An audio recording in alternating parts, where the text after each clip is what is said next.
The flow state, what Zen Buddhism refers to as samadhi, can be cultivated through mindful meditation. But can it be achieved through modern technology? Can we use machines to manipulate our brainwaves and enter this state? Neuroscientists have discovered that whether it's artists, athletes, or Zen monks, their brains show similar patterns when they're in a state of flow. Reduced activity in the prefrontal cortex, the area responsible for rational thought, and increased activity in regions linked to intuition and unconscious processes. The result is a sense of ease, effortlessness, and fluidity. From a neuroscientific perspective, one way to support the flow state is to quiet certain mental functions, essentially, to turn down the volume of the thinking mind. With this understanding, scientists attempted to induce flow using neurofeedback. Participants were connected to electrodes and heart monitors. They learned to control their breathing while observing brainwave feedback on a screen, training themselves to consciously produce the alpha waves commonly associated with flow. But the results were disappointing. As soon as participants had the thought, "I'm in flow now," their attention fractured and the state vanished. The experiment failed because it revealed a deep paradox. Trying to grasp flow is the very thing that causes it to disappear. From a Zen perspective, the participants fell into three classic traps: attachment to the self, attachment to the final goal, known in Zen as attachment to cause and effect, and attachment to the present moment.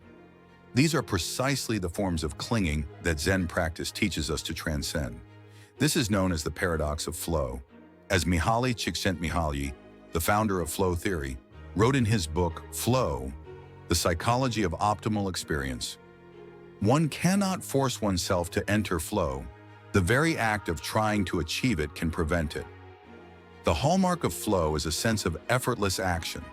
It's so enjoyable that people will do it even at great cost, for the sheer sake of doing it. But as soon as one becomes self-aware of being in flow, the experience tends to dissolve. So the core insight from this failed experiment is aligned with Zen. The moment flow becomes a goal, it slips away. As soon as one forms the thought, "I have achieved flow," the ego reappears and the mind becomes entangled. The practitioner has not entered the Zen state of samadhi, where the mind abides nowhere and clings to nothing. Modern interpretations of Zen in the West often misrepresent the concept of the now, or the deep present. In truth, Zen warns of attachment to the present moment itself. As the Diamond Sutra says, the present mind cannot be grasped. In the neurofeedback experiment, the moment a participant tried to capture the now and said, "This is the flow," it disappeared. Because that very act of mental labeling is an attachment, an arising of self and concept. What remains is no longer the real present, but a mental construct, and that destroys the natural state of samadhi. True Zen presence does not mean fixating on a particular moment or achieving a specific state of mind. It means letting go of past regrets and future anxieties, releasing all clinging, judgment, and conceptual grasping. Then this very moment becomes a gateway to awakening. But the present moment in Zen is not a fixed point in time. It's not a feeling or a mental state. It is a state beyond time, beyond thought, a pure field of awareness with no mental constructs, no duality, and no fixation. This is precisely what the neurofeedback experiment unintentionally demonstrated. As soon as we try to define or hold on to the now, it vanishes. Zen uses the word now as a symbolic placeholder, not a literal timestamp. It's a skillful means to point beyond time-bound thinking, a linguistic tool used to express the inexpressible. In fact, one of the central teachings of Zen is that true wisdom transcends the limits of language and logic. As Master Rinzai once said, "Let go completely and then let go of the idea of letting go." In the film Point Break, Bodhi leaps from a cliff into a waterfall, an act of ultimate surrender to nature. In Zen meditation, the same leap happens inward, a single thought released, and the mind falls freely into the groundless, anchorless realm of non-abiding. This is flow.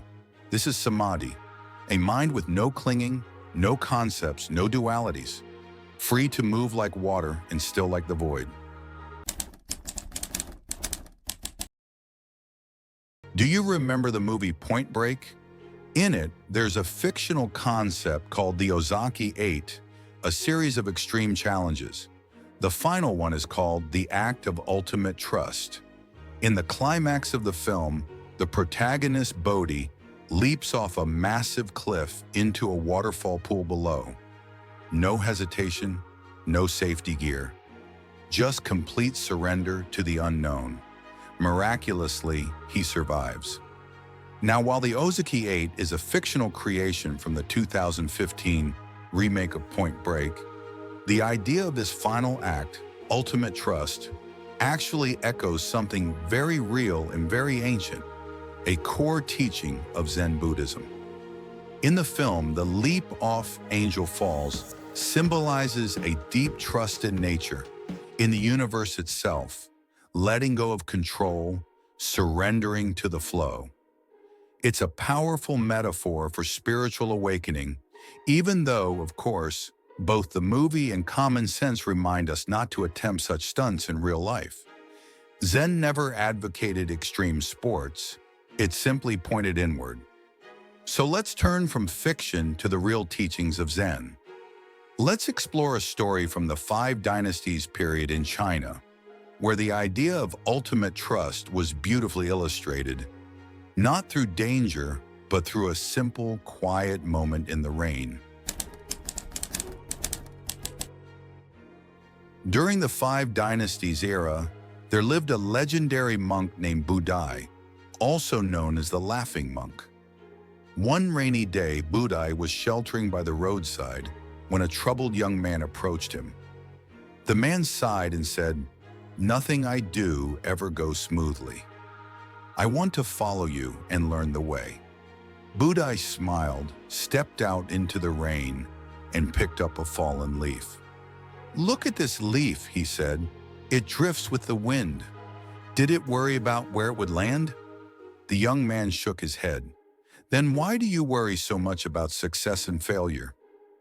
Budai gently placed the leaf into his cloth bag and walked on, disappearing into the rain. The young man stood still, suddenly enlightened. From that moment on, he no longer let gain or loss disturb his peace. This simple story captures the essence of Zen wisdom, letting go of attachment, flowing with the natural rhythm of life. Let's explore the deeper meanings behind this tale.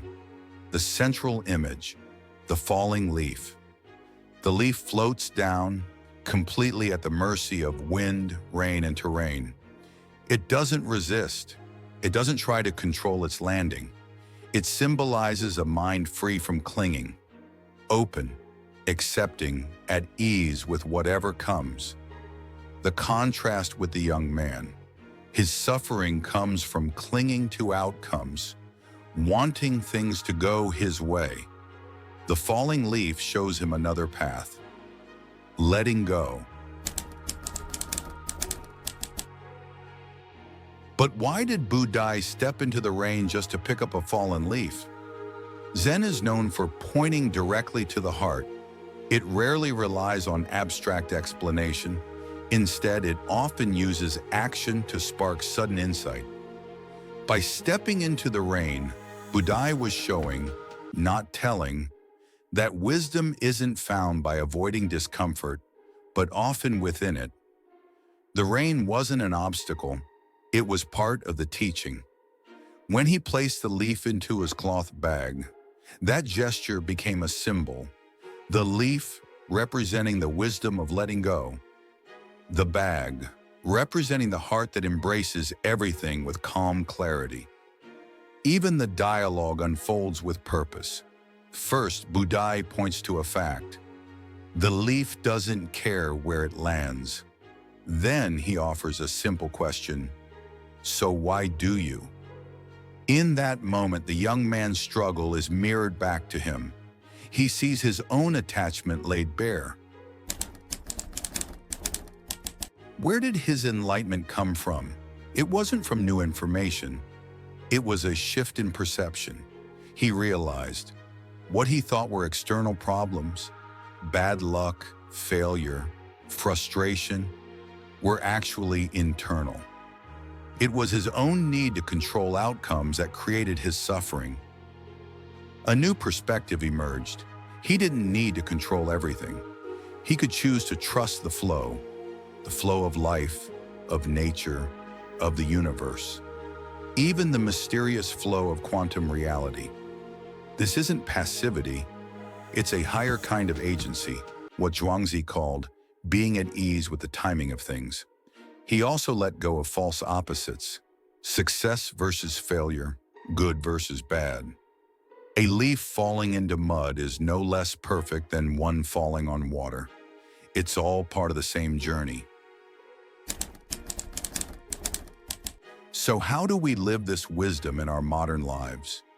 This story doesn't tell us to do nothing or give up. It offers a psychological strategy, a way to ease the anxiety of over-control. When you feel trapped by the fear of failing or the pressure to succeed, ask yourself, what would the falling leaf do?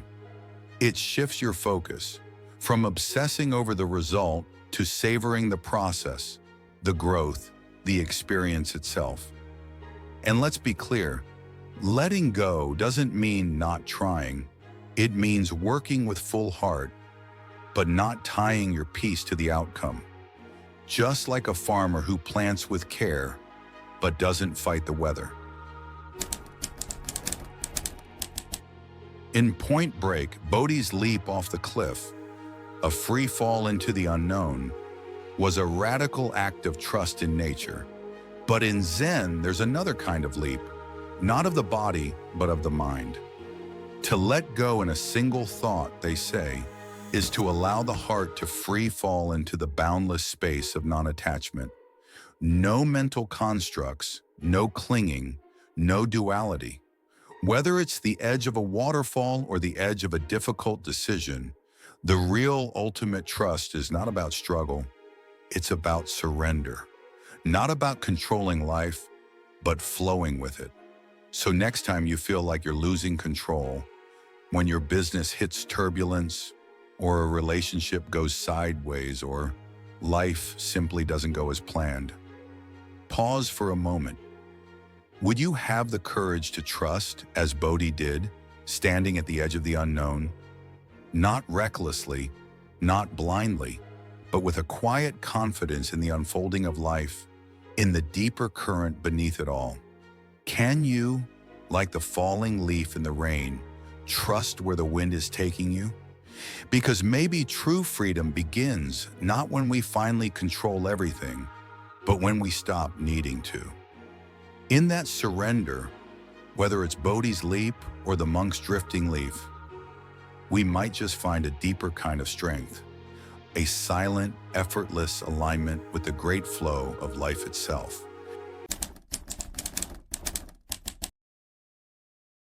In the misty morning at Kyoto's Myoshinji Temple, the sound of a bell rings through the fog. A Zen monk raises a bamboo sword and swings it through the air. At first glance, it seems like a simple move, but in that brief moment, just 0.3 seconds, something powerful happens inside the brain. Zen calls this moment cutting off the past and future, and brain scans show that during this instant, the brain's activity shifts dramatically. Gamma waves, fast brain waves linked to insight and awareness, suddenly spike across different parts of the brain. Scientists call this a brief moment of expanded consciousness. Back in China's Tang Dynasty, a Zen master named Huangbo said, "Between past and future, there is no going, no staying, no coming." His message was clear. Stop clinging to the past or worrying about the future. Return to the present. See your true self. Master Rinzai, a key figure in Zen history, developed a bold method in the 9th century. Sudden shouts and strikes meant to wake students up instantly. These weren't acts of aggression, but tools to shake the mind out of its usual patterns. Today, neuroscientists have discovered that these methods actually match something measurable in the brain. Those same gamma waves that light up during moments of deep meditation or insight. It's as if ancient Zen had discovered a way to tune the brain long before science could explain it. Zen koans, mind-twisting questions in the brain. One day a student asked Master Zhao, "Does a dog have Buddha nature?" The master answered with one sharp word, "No." This was shocking. Everyone in Buddhism knows all living beings have Buddha nature. So why say no? It turns out that shock is the point. Stanford researchers found that these kinds of puzzling Zen riddles, called koans, can stop certain brain regions in their tracks in just 300 milliseconds. Specifically, they disrupt the part of the brain that keeps our inner narrative going, the voice in our heads that's always explaining, judging, and labeling. When that part shuts off, it creates a gap, an opening where pure awareness can shine through. It's a bit like how a quantum computer needs to clear its memory before doing something new. Zen koans do something similar. They reset the mind, stripping away habits and allowing a fresh way of seeing to emerge. Your greatest advantage in life isn't something outside of you, it's hidden within your own mind. In this episode, we explored the Zen blade and the quantum mind, a method rooted in ancient Zen tradition known as sudden enlightenment or satori. Through a single shout or a flash of insight, masters like Rinzai could help students break through mental walls and awaken the Tao heart, a powerful state of inner clarity, emotional resilience, and creative brilliance. We connected this ancient practice with modern neuroscience, revealing how these sudden interventions actually spark measurable changes in brainwaves and neuroplasticity. But this is only one path. Another is mindful meditation or spiritual fasting, slower but equally transformative. These methods are also part of our Neo-Zen series, helping you cultivate deep awareness over time. Whether through the flash of satori or the steady breath of mindfulness, the goal is the same: to awaken your full potential. Through these timeless stories and practices, you'll learn how to build inner peace and outer excellence, no matter what challenges or goals lie ahead. Rinzai's shout cuts through thought like a blade. But what happens after the shock fades? When emotions rise again, Zen offers more than a moment of clarity. It offers a path beyond the self that suffers. Now let's go deeper, into the heart of emotion and illusion. Have you ever caught yourself spiraling in emotion, asking, "Why am I so anxious? Why can't I control my reactions?" Modern psychology might say, manage your triggers, but ancient Zen says, ask a better question. This video reveals 1,200-year-old insights that can free you from emotional traps, not by fighting them, but by seeing through them. In the realm of true wisdom, how you ask matters far more than the answers you find. Elon Musk once said, "The ultimate secrets of the universe lie in how we ask the question." In Western approaches to emotional management, we're often told to ask, why am I being hijacked by emotion? Why did my amygdala take over again? These questions sound reasonable, yet they trap us in a loop of endlessly fixing the self, a tired, struggling me, trying to tame the waves of feeling, but only drowning deeper. Meanwhile, ancient Eastern Zen offers a radically different lens. Don't ask, why am I being overwhelmed? Ask instead, who is being overwhelmed? This question isn't looking for an answer. Its purpose is to break the illusion of the self, to free you from the prison of identity. Modern neuroscience confirms it. The self in our heads is merely a narrative construct. That voice in your mind, it's a habit of thought, not the truth of who you are. And Zen knew this all along. 1,000 years ago, it whispered, "Originally, there's not a single thing. So where can dust alight?" The Western mind tries to manage the dream, Zen strikes the bell and wakes you from it. True wisdom isn't about how well you manage emotion. It's about this. Have you seen through the illusion of the self behind it all?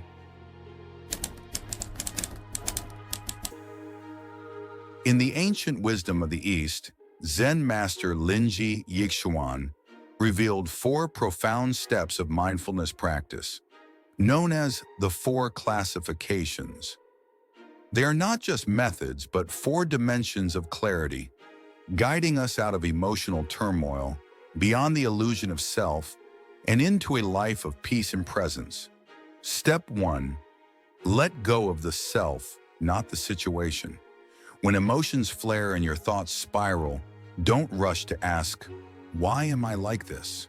Instead ask, "Who is feeling this emotion? Is this me real, or just a thought passing through?" The moment you step outside the illusion of I, the emotion no longer controls you. It simply flows. Step 2. Let go of the situation, not the self. You begin to see the world's successes and failures not as fixed realities, but as shifting reflections of your mind. You ask, is this goal I cling to truly meaningful? Or is it just another mirage on the path? Step 3. Let go of both self and situation. Here, the boundaries between self and world begin to dissolve. There's no more, "I am breathing," just breathing, happening. No more, "I see the mountain," only the mountain simply being. This is the wisdom beyond duality, where thought fades and pure awareness remains. Step 4. Let go of neither self nor situation. You've let go of the ego. You've let go of emptiness. Now you simply live, naturally, joyfully. To see a mountain is just to see a mountain. To eat a meal is just to eat a meal. But you're no longer bound by craving or confusion. This isn't ordinary life. It's sacred, serene freedom returning to what always was. From asking who is suffering to no longer asking at all. That is the path Zen offers, a freedom that begins when the self dissolves and ends in the calm clarity that I am everything. If these Zen insights resonate with you, don't forget to subscribe, like, and comment below. Which stage touched your heart the most? Let's keep exploring Eastern wisdom, modern practice together.